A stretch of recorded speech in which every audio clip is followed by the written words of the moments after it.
ልክ አይደለም። ስለዚህ ወንጌልን የማንሰራ ከሆነ ጤነኛ አማኝ አይደለም። ጤነኞች በፍጹም ልንሆን አንችልም። እግዚአብሔር ይርዳል። እነዚህ የሐዋርያት ዘመን የነበረች ቤተክርስቲያን ግን በታላቅ ስደት በደረሰችበት ኢየሱስ ያድናል፣ ኢየሱስ ያድናል፣ ኢየሱስ ያድናል፣ ኢየሱስ ያድናል። ዛሬ ስለ ወንጌል ስለሆነ ስለ ምስክርነት ማወራሉ። በጣም ታይታኒክ የተባለችው መርከብ በጣም የክፍለ ዘመኑ ድንቅ መርከብ ናት። በጣም ውድ መርከብ ናት እና ጉዞዋን ወደ አሜሪካን ለማድረግ የመጀመሪያ ጉዞዋን ለማድረግ ስትነሳ ወደ አሜሪካን ሀገር ሄዶ ደግሞ ሊያገለግል የተነሳ አንድ ወንጌላዊ ነበር እና ያ ወንጌላዊ በመርከቧ በተነሳች በጥቂት ሰዓታት ውስጥ ነው ችግር ውስጥ የገባችው፣ ከበረዶ ግግር ጋር የተላተመችው። ከዛ በፊት ግን የመርከቧ ባለቤት አንድ ሐሳብ ተናግሮ ነበር። መርከቧ ስትመረቅ እንኳን ተፈጥሮ እግዚአብሔርም ምንም አያረጋትም ብሎ የመርከቡ ባለቤት።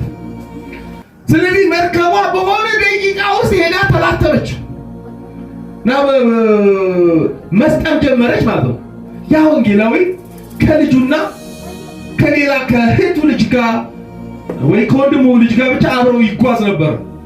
ያደረገው ነገር መርከቧ መስጠም ስትጀምር እነሱን አውጥቶ ልጁንና ያችኛዋ ልጅ ነፍስ አድን ጀልባ ላይ አስቀምጦ አንድ ቀን እንገናኛለን ብሎ መስበክ ጀመረ። መርከቧ እየሰመጠች እሱ መስበክ ጀመረ። በመርከቧ ውስጥ ላሉ ሰዎች ሁሉ ጌታ ኢየሱስ ክርስቶስ ከዚህ መርከብ መስጠም ላያድነን ይችላል፣ የዘላለም ሕይወት ግን ይሰጣል። አሜን። ጌታ ይባረክ። ስለዚህ ንስሐ ግቡ፣ ንስሐ ግባ፣ ንስሐ ግቡ፣ ንስሐ ግባ። መጨረሻ ላይ ከአንድ ሰው ጋር ድናል ይላል። አልዳንኩም ስለምትለው ነገር አላውቅም። ከዛ በኋላ የልብስ ይለብሱ የለ የሚለብሱት በችግር ጊዜ የሚለብሱትን ልብስ አውልቆ ለሱ ሰጠው። ከዛ በኋላ ወንጌል ነገረው። ከዛ በኋላ አላየሁትም ማለት ጆን ሃርፐር ይሁን እርግጠኛ አይደለሁም። ሳጣመሰው እሱ በመከራ ውስጥ እየሞተ ለሌላው ማብራት። ሰውየው ማብራት ይችል ነበር። በፈጣን ጀልባዎች ውስጥ ከልጆቹ ጋር ማምለጥ ይችል ነበር። እዛው ሞተ። ወንጌል የሚበልጥ ነገር እንዳለው የገባው ወንጌላዊ ነው ሰውየው። እግዚአብሔር ይርዳ። አሜን። የዳኑ ሰዎች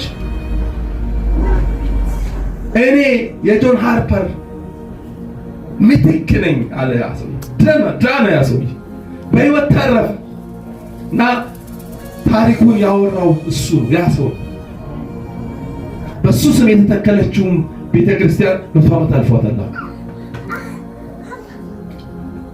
ሰው መከራ ውስጥ ሲገባ ነፍሱን እንዴት እንደሚያድን ነው የሚፈልገው። ይህ ሰውዬ ግን በጌታ ላልሆኑ ሰዎች አውርቼ ለምን አልሰጥምም? እኔ ጌታዬ ጋር ነው የሚሄደው፣ ጌታዬ ጋር ነው የምቀላቀለው።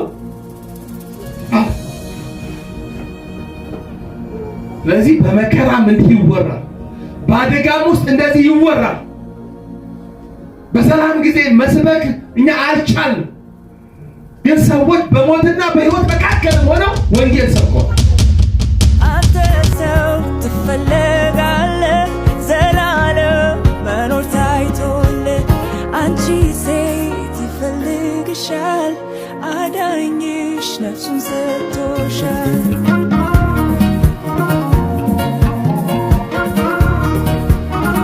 ያድናል ኢየሱስ ያድናል፣ ያድናል ጌታዬ ያድናል፣ ያድናል ብቻውን ያድናል፣ ያድናል በሕይወት ያኖራል። ያድናል ኢየሱስ ያድናል፣ ያድናል ጌታዬ ያድናል፣ ያድናል ብቻውን ያድናል፣ ያድናል በሕይወት ያኖራል።